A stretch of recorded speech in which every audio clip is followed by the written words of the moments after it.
Hey guys, I hope that you guys are doing amazing wherever you are in the world. My name is Shikha, and as always, I welcome you to my channel and to all my videos, and I hope that you guys are enjoying them and learning from them as much as possible. In this video, I wanted to talk to you guys about something that I've expanded upon previously, and I just wanted to answer some of your questions about it.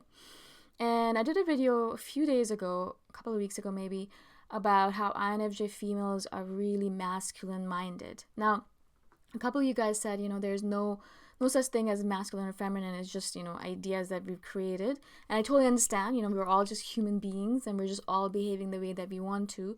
But again, I'm trying to use the words that society has created for us in order to explain a concept. So hopefully that makes sense to you guys. And in this video, I want to speak to you guys or expand upon the idea by speaking about INFJ males and how INFJ males are very feminine minded. I think that's how we balance each other out, right? Now, INFJ males are really, really rare. You guys probably know that. If 1% of the population in the world is INFJs, then out of the 1%, 25% of them are male, INFJ males, and 75% are females, which means that they're a really, really, really, really small subset of the population, right? Which is kind of terrible for them. I do feel bad for INFJ males because they're such a small subset. It's really hard for them to live in this world and be themselves because they're always told to be something different. Not only are INFJs in general are always told that you should be something different than you are, but as an INFJ male, they specifically are told constantly that they're not manly enough, or they're not macho enough, or they're not that patriarchal person that's really, really bossy and authoritative and like a parent, that kind of macho man, the alpha male, if you want to call it. INFJ males don't behave like that, not because they don't have the strength for it, not because they don't have the strength of character or the internal mental strength or whatever you want to call it. They are really, really strong individuals in general. And when you are interacting with them one-on-one, you will get that sense from them, that sense of power, that masculine, feminine power inside of them. It is really, really strong, and you will get that sense. And at least I do when I talk to any of them. They're really grounded and they know themselves really well. But unfortunately, as soon as they go into the world, into this real world where males are told to behave in a certain way, they have to really tamp down on who they truly are. I'll share a quick story with you. I don't know if this is with an INFJ male or not, but I want to share a story about how males are treated in this world. I was reading this story about this face painter, and she was talking about how she recently went to a party to do some face painting, right? And a female face painter, and she was painting someone's face, some girls, and she made her look like Iron Man or something, which is fine. The parents were totally fine with her looking like Iron Man. They didn't say anything. They weren't like, oh, make her a princess or anything, which is great. I'm really happy about that, and she was really happy about it too, the face painter.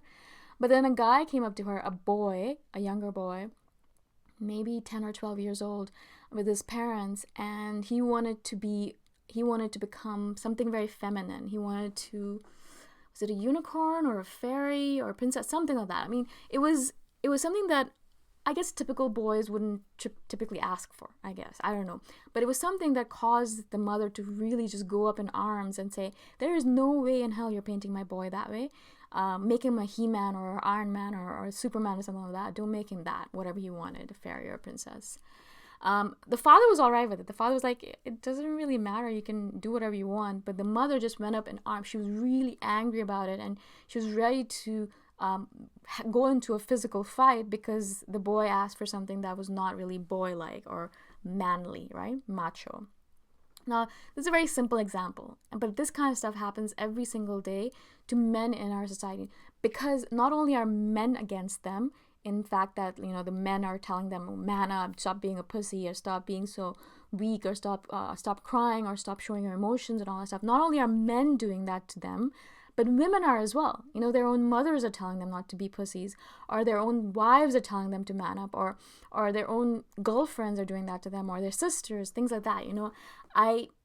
I'm sorry to say this, I used to do that to my brother as well until I realized that I was doing it and I stopped being such an idiot, right? I guess it's like this kind of societal paradigm that tells us when a man has to behave a certain way and a woman has to behave a certain way as well. But it's easier for a female to dress up as a guy and to be a little bit more manly, I find. But for a guy to be a little bit more feminine and to put on nail polish and to be a little bit more, to wear a skirt, you instantly are termed a cross-dresser or a transgendered person or transsexual, or you're given labels like that. You can't just be a man who wants to be a little bit more feminine. Do you know what I'm saying? There's a big difference between the two, which is really, really terrible, because I can dress up like I do dress up like a man all the time. I wear pants almost exclusively, right? I wear pants. Look at this turtleneck I'm wearing. It's very manly. I do have long hair and I do look feminine because I am female, I guess. But I can look very manly. I do dress like a man, basically, was what I'm saying. But no one blinks twice. Like, I mean, I do get people saying to me all the time, you're a very girly girl, or you're very feminine. Why don't you dress more feminine? But they don't say it in a way, I think, which is very derogatory. But if I was a guy and I had started putting nail polish on or putting on lipstick or doing all those kind of things, I'm sure there would be a backlash from society. I notice this specifically because when I go to Thailand, and Thailand has a lot of these, this subset of society called ladyboys. And if you've never been to Thailand, it's actually a really interesting experience, because you'll go there and there's a bunch of these men who dress up as women and who look beautiful. They're absolutely gorgeous. You will never be able to tell that it's not a female, because I think a lot of them do still have their male parts, right? And so that means, and I think they are probably maybe trying to turn into female or maybe not, and they do dress up very feminine, and you won't be able to tell because they have padding and they have all that stuff, and they kind of tape down their privates, so they look completely female, and their makeup is impeccable, their skin is gorgeous, their legs are better than any female legs I've ever seen. They're beautiful, and I've hung out with a bunch of guys that have told me that they've kind of been dancing with a ladyboy, which they did not know was a ladyboy. They've been dancing with a girl, and suddenly they realized that she was a ladyboy, and they just kind of freaked, because you'd never be able to tell that she was, in fact, a man. But this is a really important distinction. Over there in Thailand, they don't blink twice when that happens. It's actually... there's a lot of men who dress up as females, and it's absolutely fine. It's not frowned upon necessarily. And they'll walk around, they'll wear lipstick, they'll have their hair in pigtails or whatever it might be, and they are dressed up in skirts and dresses, and it's fine. It's considered normal. And that's the reason that when I come back to Toronto and I see the distinction, it's really interesting for me to kind of make that adjustment again. Now, all of this to say that there is this idea, or this tendency for society to say that if you're a man, you have to be strong. You have to not show emotion. You have to be macho. You have to be ready to get into a fight at any moment. You have to be aggressive.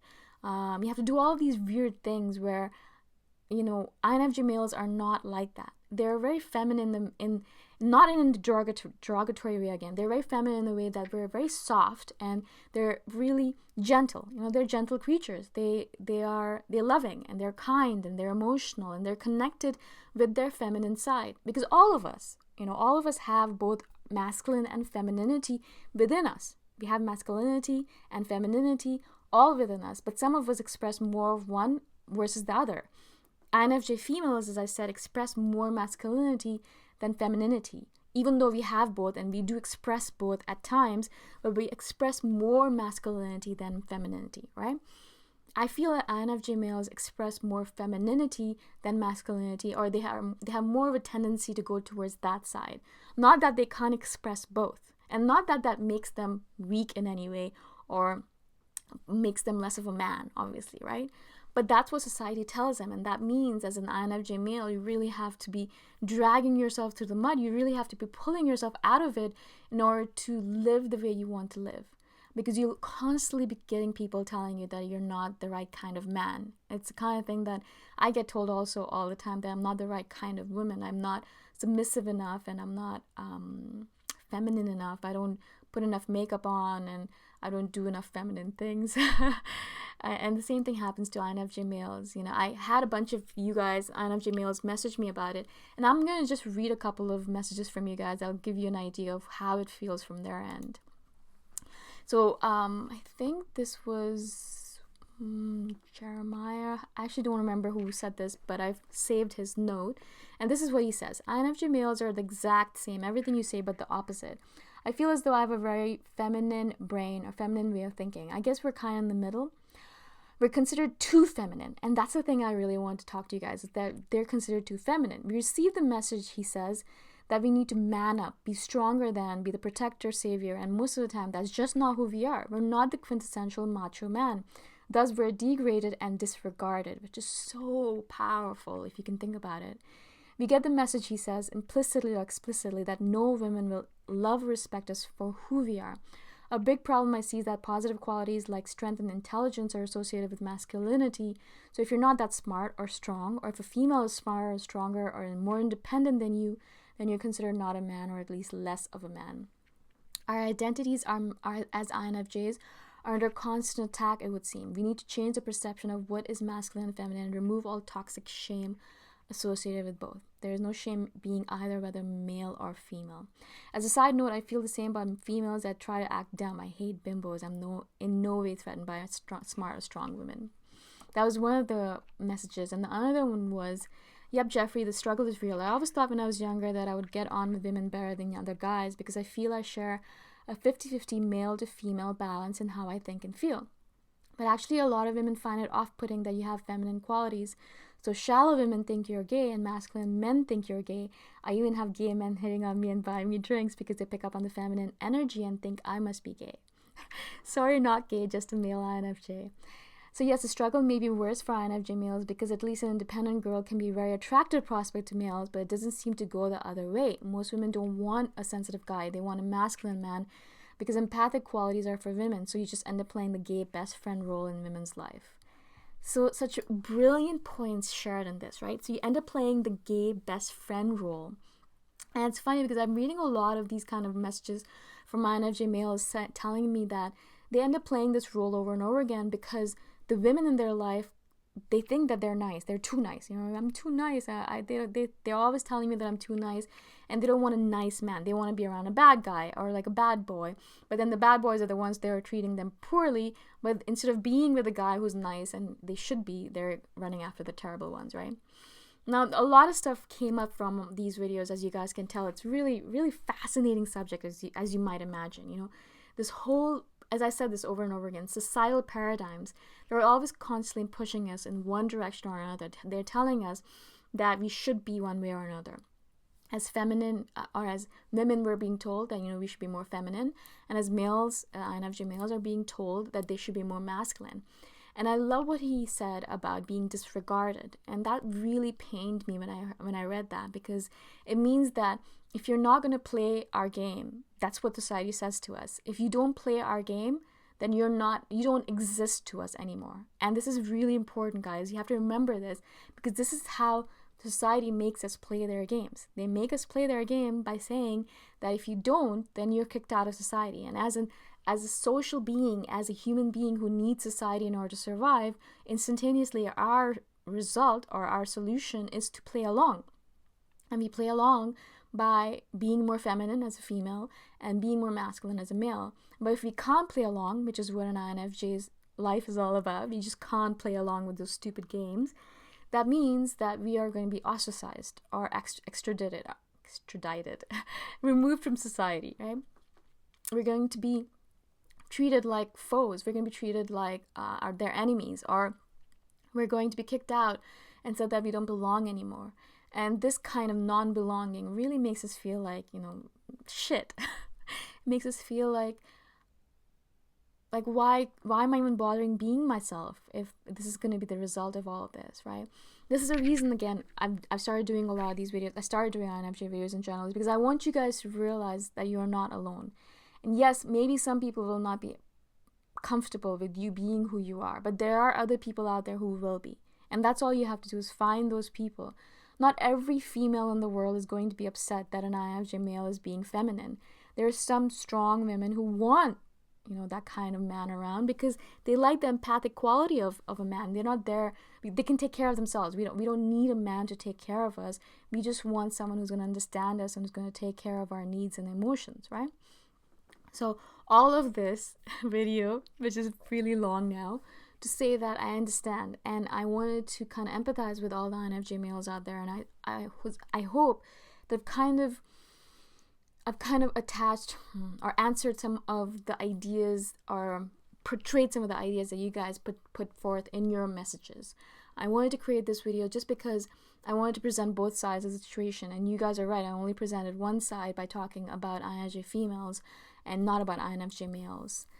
So again, I hope that I've been clear enough. Again, as I said, I'm not an INFJ male, obviously, but I do talk to a lot of you guys, and I have a lot of you guys messaging me all the time, and obviously I've read your comments, so I've gathered a bunch of information and put forth in this video as some of the ideas that I feel are important to an INFJ male.